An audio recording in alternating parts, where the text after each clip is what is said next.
It's a pleasure. I'm coming to Hansraj College. The last time I was here, it was in 1992 when I graduated. I'm going to speak about external influences on the Indian Army. And should you have any questions, please feel free to stop me right there. Let's make this an interactive session, because if I keep on speaking for half an hour, you'll go to sleep. Please keep it free, flowing and interactive. During the time of the British, they came up with a very wonderful idea of cantonments. A cantonment was a piece of land in which the army lived. It had its own culture. It had its own tradition. It even had its own economy. It was a self-sustained township. And why did the British do this? The British did this because they were very afraid of soldiers, quote unquote, being polluted by outside ideas. So they created an ecosystem inside the cantonment where everything was available and people would not have to step outside for anything whatsoever. As the cantonments grew in size and in stature, they had markets where you could shop for your daily stuff. They had schools, they had hospitals. Hence, an entire city was built all over India in many places with the main aim of keeping the soldier separate. Why did they do this? And why are we still continuing to do this in India today, 70 years after independence? Because the army has a certain ethos. It has a certain credo. It has a certain philosophy and a certain way of thinking, which is very different from people living outside the walls.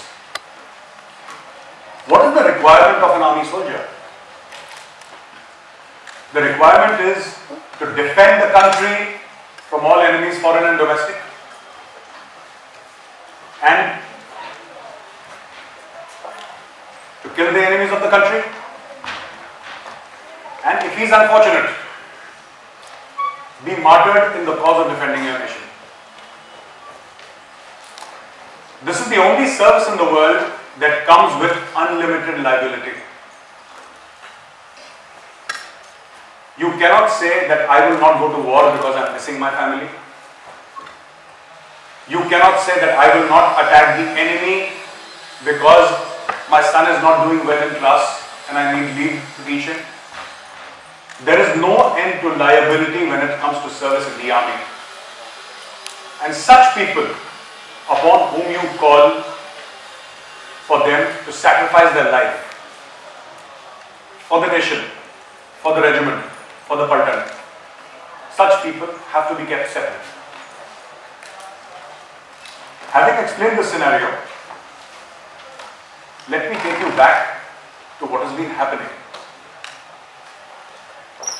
In October 2016, the Pakistani Senate, which is their parliament, released a report called the Committee of the Whole, and how Pakistan can take advantage of the fissures, of the gaps which are there in Indian polity, and how Pakistan can take advantage of the civilian-military divide. This report was tabled, if I am not mistaken, on the 16th of October 2016, a few months back.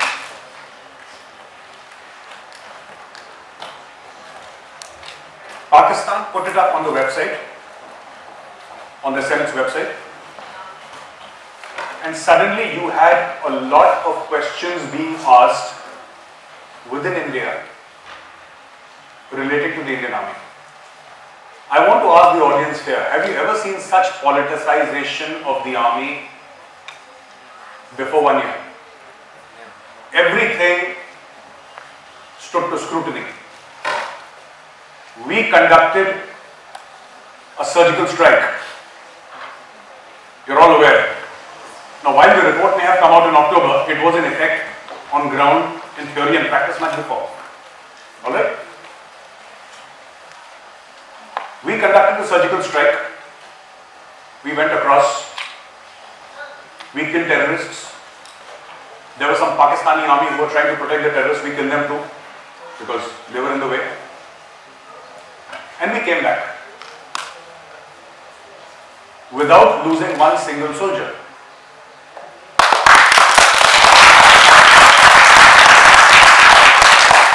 For 48 hours, nobody said anything. Everybody was effusive, everybody was all full of praise for the army, for the government. After 48 hours, what happened? Sanjay Nirupam from Bombay, who most of you wouldn't have heard about, he wanted to know whether the strikes had taken place or not. Now, Sanjay Nirupam would not know a surgical strike if it fell on his head. Right? And slowly it picked up momentum. And people started questioning. And people said, we need proof. Is this a stunt for the UP elections? I mean, how low can you get? How low can you get? You're telling the army that they have concocted something out of thin air for the UP elections. Okay? So the army said that we cannot give you the video. Now, why did the army say that? It's important that you all know. This video was shot by a UAV, that is an unmanned aerial vehicle, which in the civilian language we call a drone. You would have heard of drones. So this was shot by a UAV with an uplink to a satellite. This video clearly shows the tactics, the technique, the strategy that the Indian Army Special Forces used to enter into Pakistan, in how many groups they went, right? How they infiltrated, how they killed the enemy, how they came back. At what point of the surgical strike did the Pakistani army come to know that there was a surgical strike going on? Because after a few hours they came to know that kuch gadbad hai. When did they start retaliating and how did we exfiltrate? This is like a complete war-fighting doctrine in itself. And our political friends want this to be put on YouTube. So what will happen? Next time we have people crossing the border to go into Pakistan for a surgical strike, unfortunately our boys will not come back. Because the Pakistan, it's like declaring the question paper before the exam. Right? This is what would happen. Then what happened after that? There was some tamasha about the chief. You must have all heard that why was this person made the chief and why not the other person made the chief? And television studios also have a role to play in this, of politicizing the army. So I get called to a lot of talk shows and I often ask these people, you have a show on the surgical strike. Good. You have people from the army and you have people from the Pakistan army there, uplinking from Islamabad or Rawalpindi or wherever. I asked the presenter, who's the third gentleman sitting there? I don't recognize him. No, he's the spokesperson of the Samajwadi Party. I said, what is he doing here? What does he understand about the surgical strikes? No, he said that we have a perspective. So it seems that many years back there was a cross-border action. At that time, Mulayam Singh Yadav was the defense minister. So they said, humne bhi karwayi thi. Now this defies all logic. The video about the food, about the Jawan saying that the food is bad. You know? What happened in that food video? Was the Jawan lying? No, he was not lying. The food was genuinely bad. It was unfit for human consumption. But let me tell you that the BSF is a force that is almost 3.5 lakh in size. There are 3.5 lakh people in the BSF. There are hundreds of battalions. One battalion with a strength of approximately 1,000 people. So what you are saying is that in a force with hundreds of battalions in one battalion, in one company of that battalion, in one platoon of that company, in one section of that platoon, one Jawan made a video and he had a problem. Okay. Even if one Jawan has a problem, it is worthy of respect, it is worthy of note. You cannot ignore that problem. But this was made into a huge social media tamasha. Right? It was made into a huge social media tamasha. What happens if you're working for a company and if you find that the food is bad, you go and complain to the administration department. Right? If they don't listen, you go and complain to HR. Or if the CEO has a town hall, you can take it up in front of the CEO. But what will happen in a private company where enough focus is given to free speech? In most multinational companies, you can speak your mind. You can question the CEO. What will happen if you do not complain to anybody or there is no proof that you have complained within the system, you have used the redressal method given within the system, you have made a video and you have posted it on Facebook? Surely there will be repercussions. My only advice to the BSF Jawan in this case would be, if you could make a video, showing bad food, you could have also made a video showing the written complaint that you had filed within the system. It is a genuine demand. You can say that, sir, मैंने हर जगह शिकायत करी, मेरी किसी ने नहीं सुनी, इसलिए मैंने वीडियो बनाया. एक लेवल पे बात समझ में आती है. Though I disagree with that also, but एक लेवल पे बात समझ में आती है कि I have exhausted all my means of internally communicating, hence I am making my communication external. That did not happen. So I have given you these 4-5 examples to just tell you that over a period of a year, there has been something very insidious. There is something very dark, there is something very calculative that is happening in the political and the social sphere of India, where the Indian army is being dragged into politics. This army, this Indian army, which is your army, distrusts politics. It wants nothing to do with politics. And it understands that politics can actually harm the efficiency and the efficacy of the armed forces in fighting a war. Why is this happening? A part of this is called asymmetrical warfare, a part of this is called hybrid warfare, and another part is called psychological warfare. Pakistan has fought 4 wars with India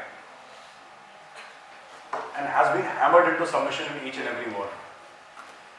The last war that they lost was in Kargil, where they didn't even think it was important enough to pick up the dead bodies of their own soldiers. It was we who gave them a burial. It was we who gave the soldiers, the dead soldiers, the martyrs of Pakistan Army, a guard of honor, and we laid them to rest. Pakistan did not bother, because for them it was a covert operation, it was an operation based on total deniability. But Pakistan is a schizophrenic country. They have a split personality disorder. They deny that these soldiers were ours, and at the same time, their Prime Minister will go to meet Bill Clinton and say that allow us to withdraw. You see, your head of state is going to meet Bill Clinton at the White House, and your army is saying these are not our soldiers. Pakistan has suffered heavily militarily at the hands of India. We created a country in 1971. They attacked Akhnur in 1965, they were beaten back. Their plan to capture the entire Kashmir area in 1948-49 absolutely failed. You know what happened with Kargil, right? Pakistan knows that the only thing standing in between Pakistan and India is the Indian Army. I often say Indian Army, and my colleagues from the Air Force and Navy, they sort of take it otherwise, saying that you only say army. When I say army, I genuinely mean the armed forces of the Union, the army, navy, the air force. Which is why you will see in the coming 1 year more and more efforts from the various political establishments and the NGOs of this country especially, which are funded, some by the Americans, some by the Pakistanis, some by the Saudis, some by the Chinese, to question the integrity of the Indian Army, to question the operational efficacy of the Indian Army, and to question the requirement of the Indian Army. Now, last year, 50 students, are you aware there's an Ashoka University in Haryana? Yes, sir. Okay. 50 students of Ashoka University went to the Vice Chancellor, and there were some teachers also with them, professors. And they submitted a memorandum. Now, honestly speaking, I don't know what the hell a memorandum means, but they submitted a memorandum saying that we want plebiscite in Kashmir. हमें क्या चाहिए? आजादी. आजादी का मतलब क्या लाया जाए? Sign करके दे दिया. As if the Vice Chancellor is going to approve plebiscite. So they gave it to the Vice Chancellor. They said, ठीक है भाई, बढ़िया. Jadavpur University, West Bengal, JNU. I'm not blaming all the students. Some students are just fine. They just want to come there. They want to study. They want to go back because they know their parents spend, even if it's subsidized education, the parents still spend a significant amount of money training them or having them a good education and giving them money for their pockets, etc. But there are pockets of students in many universities all over India where, I'll give you an example. In Bangalore, what happened was that this guy went with his iPhone and he connected to a woman in Kashmir through FaceTime. Alright? He connected to this old woman through FaceTime and he had a bunch of young kids standing here in Bangalore. Okay? Your age maybe, 19 years, 20 years. Impressionable young minds. At this age, there is a lot of passion. Sahi hai, galat hai, maar denge, ye kar denge, wo kar denge. So he collected all these kids outside the cafeteria. And from Kashmir, this old woman is telling the people that please help me, my 12-year-old son went to play cricket and the Indian Army shot him because he was playing cricket. So I wrote, your son must have been a really bad cricketer. Nobody shot anybody. This is all a lie. You give 2,000 rupees to any woman in Srinagar, old lady, she will say that, somebody will go with a camera. These things are happening in universities all around India. These things are actually happening and these never happened before. It's happening now for the past 1.5 years. And why is it happening? It's happening because our geostrategy is changing around India. I was discussing with some students while I was sitting in the lounge here that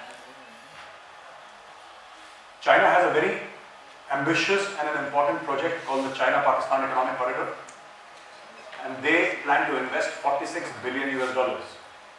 Right? Now, Pakistan has never seen $46 billion. Right? It's a very big deal for Pakistan. Naya Pakistan banega. So, CPAC is here. And this is the lottery ticket, that one lottery ticket in which everybody is going to become a millionaire.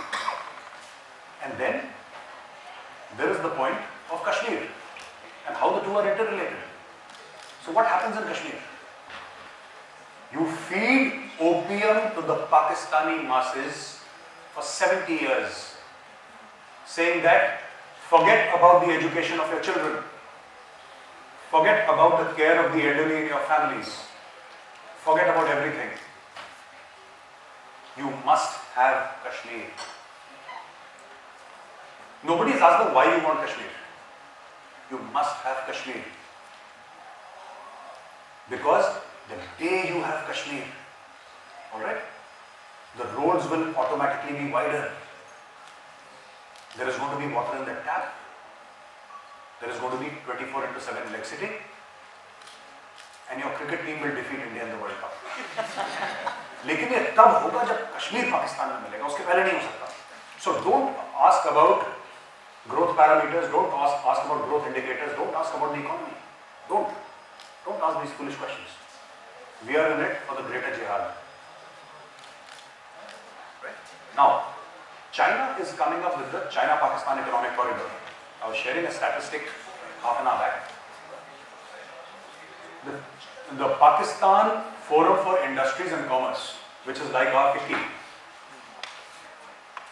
they released a report saying that in 2048, that is around 20-21 years down the line, or 30 years, what? 20 years down the line, the Chinese will be the majority population in Balochistan. Just imagine, Balochistan is an entire province. It constitutes literally 40 to 44% of Pakistan's landmass, though the population is small. Pakistan is going for an absolute demographic genocide.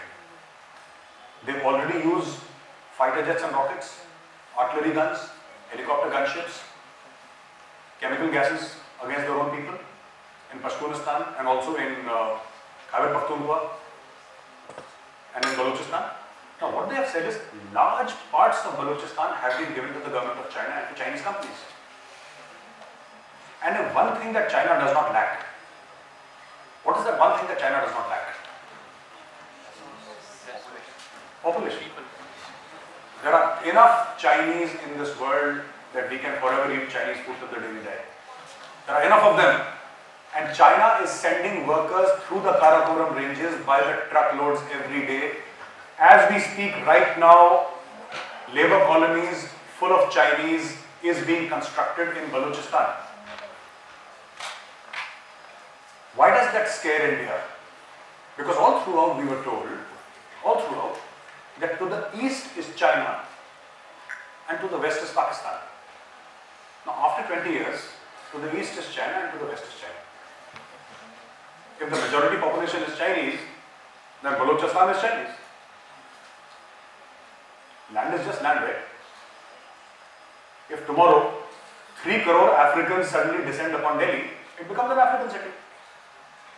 Or Chinese or Mongolian for that matter, whatever. That is what is happening.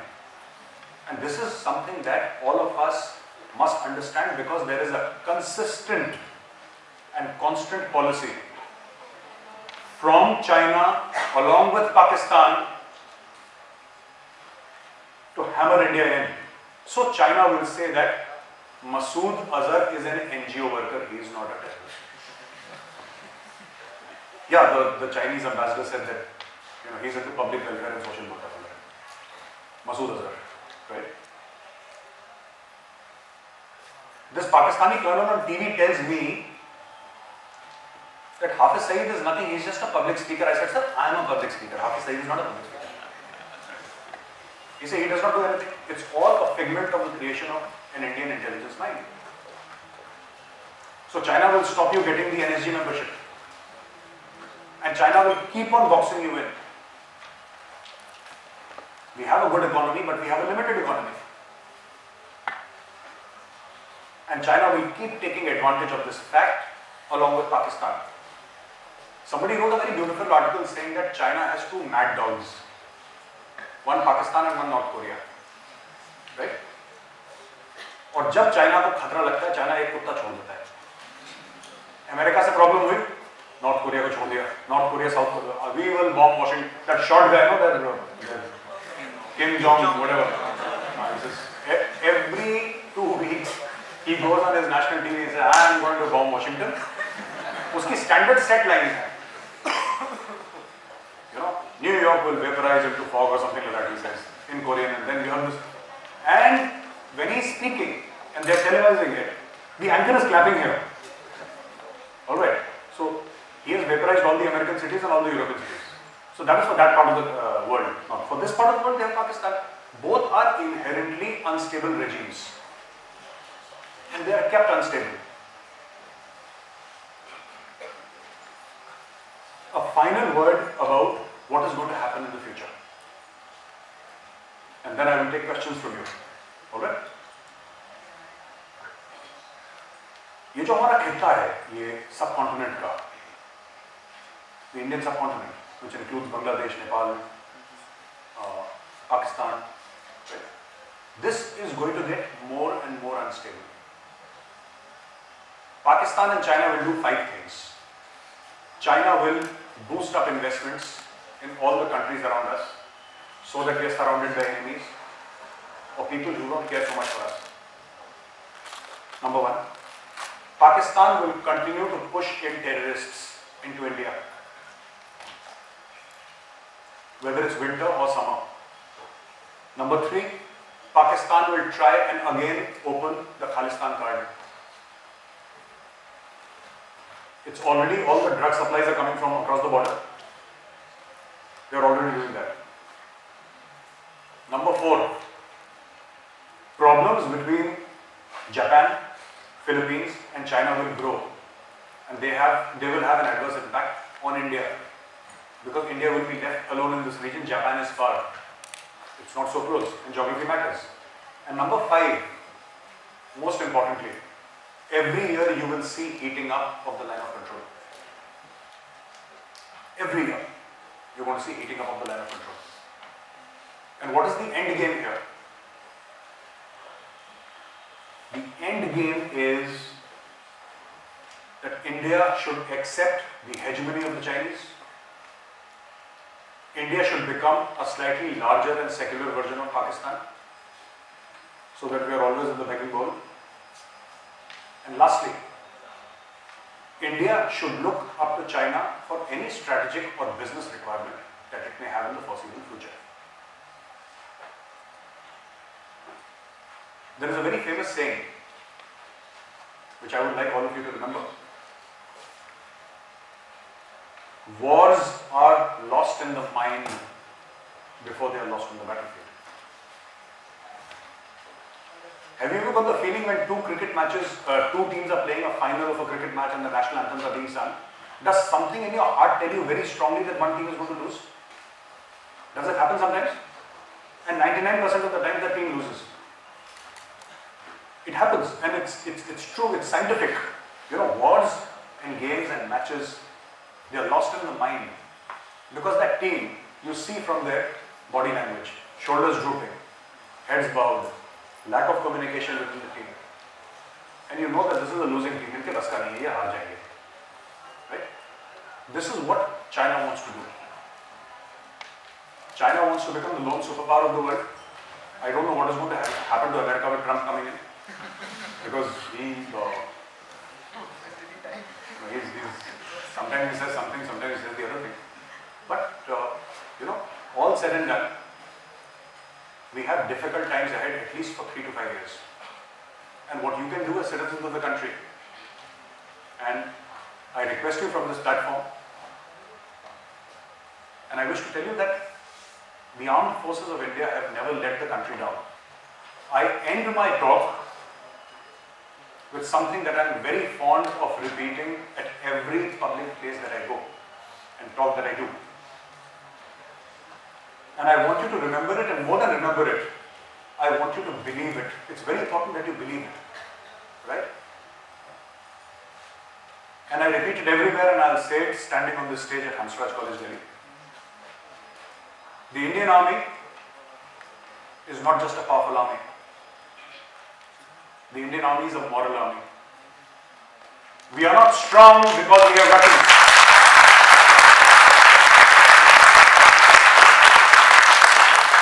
We are not strong because we have weapons.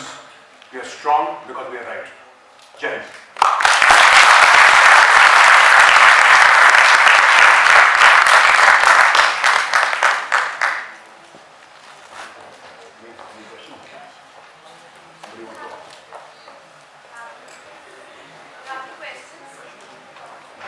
Somebody give a mic to the gentleman there.